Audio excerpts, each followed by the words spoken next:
नमस्कार दोस्तों, स्वागत है आप सभी का आज के ताजा मौसम समाचार की इस वीडियो में। दोस्तों आज की इस वीडियो में हम बात करने वाले हैं कि अगले आने वाले 24 से 48 घंटों के दौरान देश भर का मौसम कैसा रहने वाला है। तो दोस्तों आपको बता दें, पहाड़ों पर लगातार बारिश एवं बर्फबारी से खराब हो रहे मौसम का असर मैदानी इलाकों पर पड़ रहा है। खासकर उत्तर भारत के अधिकांश राज्यों में शीतलहर चलने व गलन वाली सर्दी के बीच घना कोहरा छाए रहने का अलर्ट है। अगले 3 से 4 दिन कश्मीर से लेकर बिहार तक कड़ाके की सर्दी और अति घने कोहरे के कारण ट्रेनें विलंब से चलेंगी और कई मुख्य रूट की फ्लाइट्स कैंसिल हो सकती है। कई राज्यों में कोल्ड डे की स्थिति रहेगी। आईएमडी ने तमिलनाडु और उनके आसपास के इलाकों में मेघ गर्जन, वज्रपात एवं बारिश की चेतावनी जारी की है। वहीं बता दें, मौसम के लिहाज से अगले 24 से 48 घंटे काफी अहम हैं। खासकर उत्तर भारत और पहाड़ी राज्यों में सिहरन वाली सर्दी में इजाफा होने के संकेत है। आईएमडी ने 4 जनवरी को पश्चिमी विक्षोभ के असर से लद्दाख, जम्मू कश्मीर, हिमाचल प्रदेश और उत्तराखंड के कुछ हिस्सों पर आसमान पर बादल छाए रहने एवं कहीं कहीं बारिश के बाद बर्फबारी की संभावना जताई है। मौसम विभाग ने 4 से 6 जनवरी तक हरियाणा, पंजाब, दिल्ली, राजस्थान, दिल्ली, उत्तर प्रदेश, मध्य प्रदेश एवं बिहार में तेज शीतलहर चलने और घने कोहरे में इजाफा होने का पूर्वानुमान जताते हुए न्यूनतम तापमान में कमी आने की बात कही है। इनमें से कई राज्यों में कोल्ड डे जैसे हालात बन रहे हैं, जिससे गलन वाली सर्दी का एहसास होगा। स्काईमेट ने अगले 24 घंटे के दौरान तमिलनाडु में गरज चमक, बारिश और आकाशीय बिजली गिरने का अलर्ट जारी किया है। उधर पूर्वोत्तर के राज्यों महाराष्ट्र एवं गुजरात में भी कोहरा बढ़ने का अनुमान है। तो चलिए दोस्तों, एक एक करके जान लेते हैं देश भर के सभी राज्यों का अगले आने वाले 24 से 48 घंटों के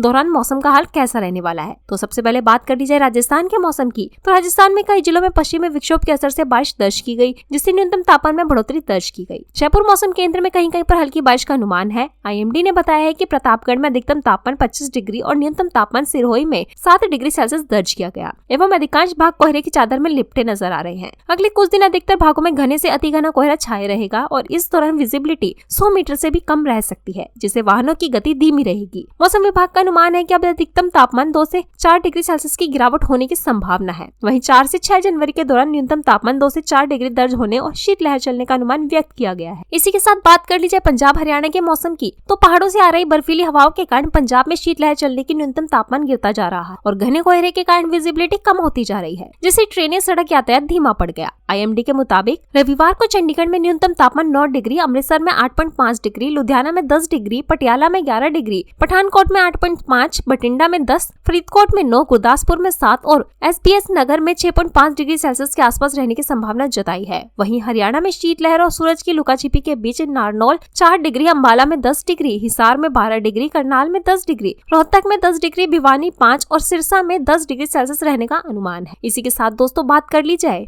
दिल्ली के मौसम की। तो दिल्ली एनसीआर में मौसम काफी सर्द है। दिन में हल्की हवाएं बह रही है, जिससे सिहरन वाली सर्दी परेशान कर रही है। मौसम विभाग के मुताबिक 5 जनवरी तक कोल्ड डे की स्थिति बन रही है, जिससे सर्दी के ग्राफ में और इजाफा हो सकता है। वीकेंड पर न्यूनतम तापमान 4 से 6 डिग्री सेल्सियस नीचे जा सकता है और अधिकतम तापमान सामान्य से 4.5 डिग्री सेल्सियस कम होने पर शीत दिवस की स्थिति बन सकती है। फिलहाल कुछ दिन तक दिल्ली में रात और सुबह के समय घने से बहुत घना कोहरा समस्या पैदा कर सकता है। फिलहाल प्रदूषण में राहत की कोई उम्मीद नहीं है। AQI 350 से 400 के आसपास रह सकता है। अगले 5 दिन तक हवा की क्वालिटी बहुत खराब श्रेणी में भी बने रहने की संभावना जताई जा रही है।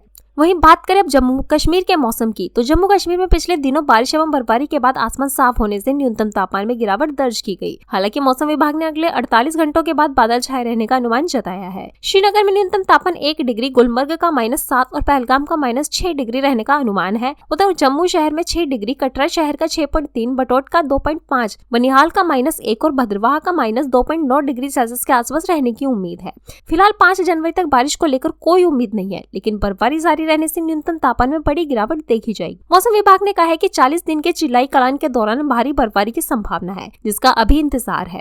फिलहाल श्रीनगर, बडगाम, गंदरबल, अनंतनाग, कुलगाम, पुलवामा, शोपियां, बारामूला, बांदीपोरा और कुपवाड़ा में बर्फबारी का बेसब्री से इंतजार है। इधर हिमाचल प्रदेश और उत्तराखंड में भी बारिश और बर्फबारी को लेकर संभावनाएं हैं। तीनों ही राज्यों में पहाड़ी घने कोहरे से पिट गई है। वहीं दोस्तों आपको बता दें, आईएमडी के मुताबिक जम्मू कश्मीर में 21 दिसंबर को चिल्लाइन एंड कला की दस्तक हो गई थी, जिसके प्रभाव से घाटी के छिटपुट स्थानों पर हल्की बारिश और बर्फबारी जारी रही। दरअसल चिल्लाइन एक कला सर्दियों के मौसम का सबसे भारी समय होता है। यहाँ 31 दिसंबर से शुरू होता है और 29 से 31 जनवरी तक जारी रहता है। चिल्लाइन एक कलान में 40 दिनों के दौरान बर्फबारी की संभावना सबसे अधिक होती है और तापमान में काफी गिरावट आती है। इस दौरान घाटी में नदी, नाले, पाइपलाइन और जल स्रोत जम जाते हैं, क्योंकि न्यूनतम तापमान -6 से -8 डिग्री सेल्सियस के बीच गिर जाता है। चिल्लाइन कलान के दौरान दिन का तापमान 2 अंकों से नीचे रहता है, जिससे न्यूनतम और अधिकतम तापमान के बीच का अंतर कम हो जाता है। वहीं कोल्ड डे की बात करें तो उत्तरी राज्यों में भीषण सर्दी के कारण कोल्ड डे की स्थिति बनती जा रही है। लोग जानना चाहते हैं कोल्ड डे क्या होता है, तो बता दें कि IMD के मुताबिक कोल्ड डे तब माना जाता है जब न्यूनतम तापमान 10 डिग्री सेल्सियस या उससे कम रहे और अधिकतम तापमान सामान्य से कम 4.5 डिग्री सेल्सियस कम दर्ज किया जाए। उन दिनों में को कोल्ड डे के काउंट करते हैं। इस दौरान दिन और रात के तापमान में अधिक अंतर नहीं होता, लिहाजा लोगों को सर्दी से राहत की उम्मीद कम रहती है। इसके अभी और जारी रहने के संकेत हैं। तो दोस्तों ये थे देश भर के सभी राज्यों के अगले आने वाले 24 से 48 घंटों के दौरान मौसम का हाल। आपके क्षेत्र का मौसम कैसा है और अभी आप कौन से क्षेत्र से हैं, तो हमें कमेंट करके जरूर बताएं। साथ ही वीडियो को लाइक और चैनल को सब्सक्राइब जरूर करें।